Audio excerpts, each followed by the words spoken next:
गांव का नाम था बादलपुर, जहां की एक प्राचीन हवेली भूतनाथ निवास माहौल में बसी हुई थी। इस हवेली के सिर्फ दो रहने वाले थे, एक बूढ़ी औरत पार्वती देवी और उसकी सेविका गंगा। लोग कहते हैं कि हवेली में उनका पुराने समय के दोस्त भूतनाथ की आत्मा वास करती है और वो हमेशा उनके साथ है। एक दिन एक युवा पत्रकार आदित्य और उसकी फोटोग्राफर दोस्त स्नेहा गांव आते हैं एक रिपोर्ट लिखने के लिए।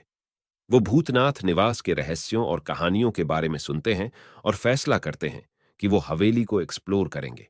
उनका उद्देश्य था हवेली के राज को पर्दाफाश करना। हवेली पहुंचते ही उन्हें माहौल भयानक लगता है। हवेली के अंदर चित्रों की तस्वीरें हैं जिनमें भूतनाथ की आकृति दिखती है, जो आकृति एक दर्द भरे व्यक्तित्व की तरह दिखती है। आदित्य और स्नेहा पुरानी डायरीज और कहानियों की खोज में लगते हैं जो हवेली में छिपी थी। एक दिन वो हवेली के एक पुराने कमरे में जाते हैं जहां पार्वती देवी और गंगा ने उन्हें भूतों और भूतनाथ के प्रकोप की कहानी सुनाई थी। तभी वो अचानक किसी अजीब रोशनी के प्रकाश में कुछ चित्रों और आकृतियों को देखते हैं।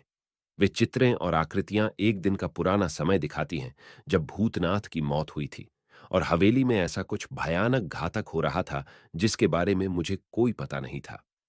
अगले दिन आदित्य और स्नेहा हवेली के राज और कहानियों के पीछे छुपे अंधेरे सच्चाइयों की खोज में आते हैं। वो समझते हैं कि ये हवेली और उसमें छिपी राज पार्वती देवी और गंगा के साथ जुड़ी है और उनके पुराने दोस्त भूतनाथ की मौत और उसकी आत्मा से कुछ अद्भुत रिश्ते जुड़े हैं।